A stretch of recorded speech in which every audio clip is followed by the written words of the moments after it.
اپنا کام اپنے ہاتھ سے کیجئے۔ حضرت سیدنا عثمان غنی رضی اللہ تعالیٰ عنہ ایک بار اپنے باغ سے لکڑیاں اٹھا کر لا رہے تھے، حالانکہ کئی غلام یعنی نوکر وغیرہ بھی موجود تھے۔ کسی نے عرض کی آپ نے یہ لکڑیاں اٹھائی ہوئی ہیں، اپنے غلام سے کیوں نہیں اٹھوائی؟ فرمایا اٹھوا تو سکتا تھا، لیکن میں اپنے آپ کو آزما رہا ہوں کہ میں اللہ پاک کے لیے اس طرح کے کام کرنے کو پسند کرتا بھی ہوں یا نہیں۔ مسلمانوں کے تیسرے خلیفہ اور جنتی صحابی امیر المومنین حضرت سیدنا عثمان غنی رضی اللہ تعالیٰ عنہ کا نام عثمان اور لقب ذو النورین، دو نور والا ہے۔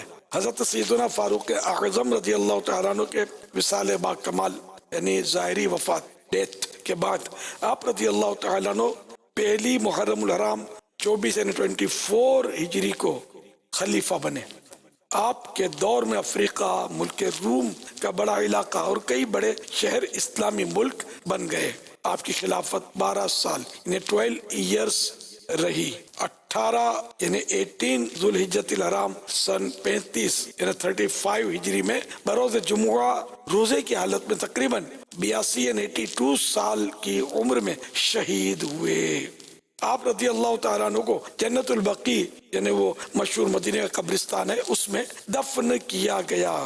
اللہ کے آخری نبی صلی اللہ تعالیٰ علیہ وآلہ وسلم نے ارشاد فرمایا عثمان جنتی ہیں، ان کا رفیق یعنی ساتھی میں خود ہوں۔ اس حکایت سے یہ مدنی پھول ملتا ہے کہ ہمیں بھی اپنے کام اپنے ہاتھ سے کرنے کی عادت بنانی چاہیے۔ ہماری یہ عادت گھر کے سب لوگوں کی خوشی کا سبب بنے گی۔